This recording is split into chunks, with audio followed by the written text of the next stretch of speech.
Alors oui, j'ai un peu de retard, mais on est quand même obligé de parler de cet épisode 3 de Agatha All Along, vu sa qualité encore une fois. Et bonjour à toutes et à tous, on se retrouve donc pour parler de l'épisode 3 de Agatha All Along, et on va commencer bien sûr avec une partie sans spoiler. On s'était quitté la semaine dernière avec toutes les sorcières qui se retrouvaient donc sur la route des sorcières, et on en parlait la semaine dernière, on avait l'impression que c'était à partir de ce moment-là qu'on allait réellement rentrer dans ce show de sorcières. Ce qu'on attendait, des choses horrifiques, des choses avec un peu plus de sorcellerie, un monde très particulier, et clairement cet épisode-là, confirme cela. Sans rentrer dans les spoilers, on va donc comprendre qu'à chaque épisode, on va avoir des épreuves. Les sorcières vont avoir des épreuves qu'elles vont devoir réussir pour continuer leur chemin. Et on comprend qu'à chaque épisode, donc, on aura une épreuve et ça rajoute quelque chose d'intéressant parce qu'on se demandait justement quelle serait cette route, quel serait réellement leur périple. Eh bien, c'est ça, on aura une épreuve à chaque fois. Je ne vais pas rentrer dans les détails de cette première épreuve, mais c'était vachement bon. Un épisode d'une quarantaine de minutes qui montre que oui, on peut faire de très bons épisodes sans pour autant faire des épisodes d'une heure. 40 minutes, c'était largement suffisant pour nous montrer ce qu'il y avait à montrer. Je peux dire clairement que cet épisode va jouer un peu sur le côté horrifique. On parlait du côté magique de la sorcellerie, et bien à partir de cet épisode 3, on le ressent réellement. Et je pense que c'est simplement le début, parce qu'ensuite, on sera totalement dans ce monde, dans cette route des sorcières, et qu'on va avoir ce type d'épisode assez souvent, voire tout le temps, jusqu'au bout de la série. Petit fait intéressant, on a appris que le budget de la série était simplement de 40 millions de dollars. Alors je dis simplement, mais ça reste assez colossal, mais pour une série Marvel, ce n'est pas grand-chose, à tel point que c'est la série Marvel qui a coûté le moins que Echo, ce qui paraît assez bizarre, vu que Echo n'avait pas d'effets spéciaux, n'avait pas de grandes scènes d'action qui coûtent énormément d'argent.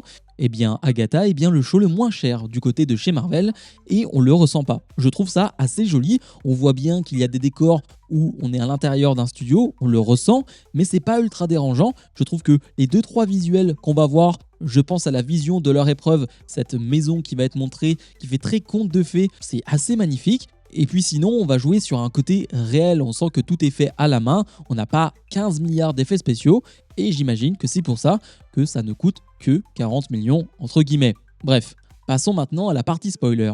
Je parlais donc d'épreuves à chaque épisode. Et bien l'épreuve, c'est tout simplement réussir à s'échapper de cette maison, une maison assez magnifique. D'ailleurs, lorsque toutes les sorcières et l'adolescent vont rentrer dans cette maison, ils vont tous changer de tenue, des tenues assez classe, des tenues assez jolies.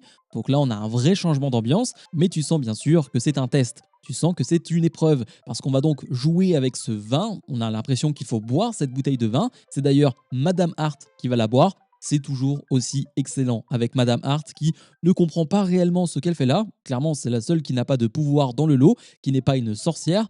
Mais justement, le contraste entre les sorcières et elle, c'est très très drôle. On joue énormément là-dessus et pour le coup, ça me plaît beaucoup. Mais donc, c'est elle la première qui va boire du vin et elle va se transformer petit à petit en une femme qui utilise un peu trop la chirurgie esthétique, un peu trop de botox. On voit bien que ce ne sont pas des FX. D'ailleurs, ils ont partagé des images sur les réseaux sociaux où l'on voit bien que ce sont des effets pratiques, que ce ne sont pas des effets spéciaux. Et du coup, tout le monde va se retrouver avec ce visage-là. C'est plutôt très drôle, sauf une personne, bien sûr, qui ne va pas boire. Cette personne, c'est Agatha. Et là aussi, ça me plaît, parce que ça rejoint totalement son personnage. Elle ne change pas du jour au lendemain. Bien sûr, Agatha est une sorcière, mais c'est une terrible sorcière. Vraiment, elle est détestable jusqu'au bout. Elle ne va pas boire le verre. Alors, ils vont la forcer, donc évidemment, elle va devoir boire. Il va se passer des choses un peu particulières. Elles vont toutes vivre des espèces de traumatismes suite à des échecs dans leur vie, suite à des choses qu'elles ont perdues. On pense par exemple à la mère de Alice, si je dis pas n'importe quoi. On a Agatha aussi qui va entendre le son d'un bébé. Intéressant parce qu'on en parle beaucoup de son bébé, plutôt dans l'épisode l'adolescent avec une discussion avec l'une des sorcières qui lui a dit qu'elle avait tué son bébé. Et lors de cette discussion, le nom de Mephisto va être nommé, va être cité. Je ne pense pas que Mephisto va faire une apparition lors de ce show. C'était clairement une petite référence par rapport à toutes les théories qu'on avait lors de WandaVision sur l'apparition de Mephisto. Est-ce que lui c'est Mephisto? Est-ce que lui c'est Mephisto? Bref. On n'en pouvait plus, Je pense que c'est simplement une petite blague et je la trouve vraiment très sympathique aussi. Faire ce genre de référence pour bien nous dire que oui, ils ont bien vu ce qu'ils s'étaient dit sur WandaVision, moi ça me plaît. Mais bref, on joue encore avec ça, avec Agatha qui va donc voir ce berceau et à la place d'un bébé, on a un livre, on a le livre des damnés. On ne sait pas réellement ce qu'elle a fait avec son bébé, Agatha. Est-ce qu'elle l'a tué? Est-ce qu'elle l'a sacrifié? J'imagine que l'histoire est beaucoup plus nuancée que ça. J'imagine qu'elle a dû faire un sacrifice, mais que c'était pas réellement voulu. Je pense qu'on l'apprendra plus tard. Bien sûr, ça va être un moment important et j'imagine que ça va être un gros tournant dans la personnalité, dans la vision de Agatha. Je pense que ça sera plutôt dans les derniers épisodes, mais je parlais plutôt de côté horrifique. Eh bien, on va jouer là-dessus. Il y a l'une des sorcières qui va se retrouver plongée dans l'eau. Lilia, elle, va suivre un personnage très sombre, très bizarre, se retrouve dans une pièce très sombre où un être va surgir un peu de nulle part. On ne voit pas son visage, mais il fait plutôt flipper. Donc ouais, on va jouer avec ce côté horrifique qui est logique. On parle d'un show de sorcières avec de la magie.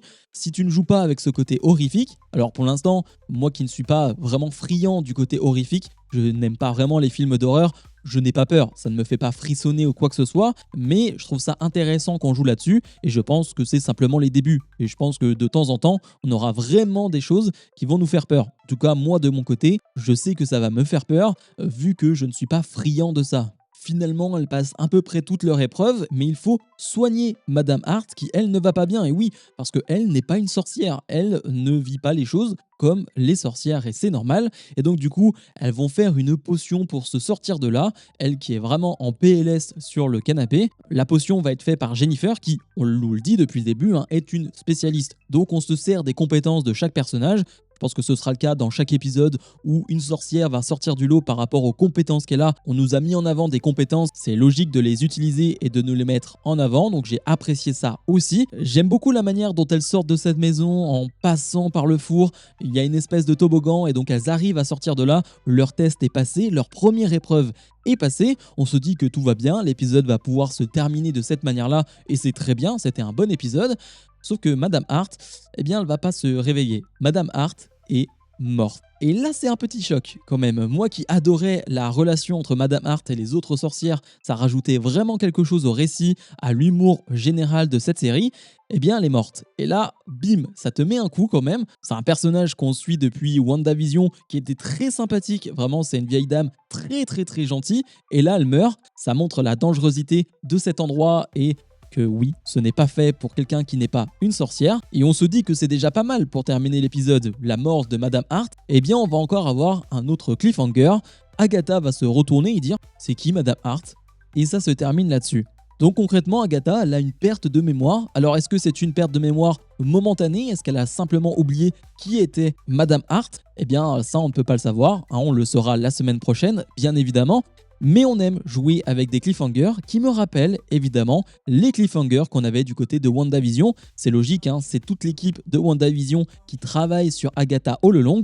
Il y a énormément de similarités entre ces deux shows et c'est une très bonne nouvelle pour Agatha d'être comparée à un show comme WandaVision qui est pour moi l'une des meilleures séries Marvel avec la série Loki sur ces 2 saisons. Le cliffhanger a pour but de te donner envie de voir la suite et il me donne envie de voir la suite. Pour faire un bilan global, j'ai beaucoup aimé cet épisode qui nous introduit donc dans cet univers, dans cette route des sorcières. On comprend donc qu'on aura une épreuve, un test par épisode, en tout cas c'est l'impression que j'ai, et que j'imagine que ces épreuves, ces tests vont être de plus en plus fous, vont être de plus en plus loufoques, peut-être de plus en plus drôles, mais en tout cas de plus en plus dangereux. Et je suis vraiment très très hypé à l'idée de suivre cette route des sorcières avec les personnages là qui... Je ne les aime pas toutes, elles ne sont pas toutes intéressantes, mais en tant que groupe, ça fonctionne très bien. Donc ouais, j'ai hâte d'être la semaine prochaine. Encore une fois, désolé, je n'ai pas pu sortir la vidéo dans la foulée de la sortie de l'épisode. J'étais en famille, etc., etc. Mais je voulais absolument parler de cet épisode et de cette série qui mérite de l'attention. C'est typiquement le genre de série qui va faire énormément parler sur les réseaux sociaux à l'image de WandaVision, et c'est tant mieux. Je trouve qu'elle mérite un peu de buzz vu sa qualité. Je sais qu'énormément crash sur Marvel et sur les séries Marvel. Et bien là, pour le coup, je ne vois pas vraiment pourquoi on cracherait sur cette série, alors que pour l'instant, c'est vraiment très appréciable. Bref, comme d'habitude, je vous invite à mettre un maximum de pouces vers le haut, à vous abonner, et nous on se retrouve dès demain pour ma critique de l'épisode 2 de la série Pingouin. Salut, salut!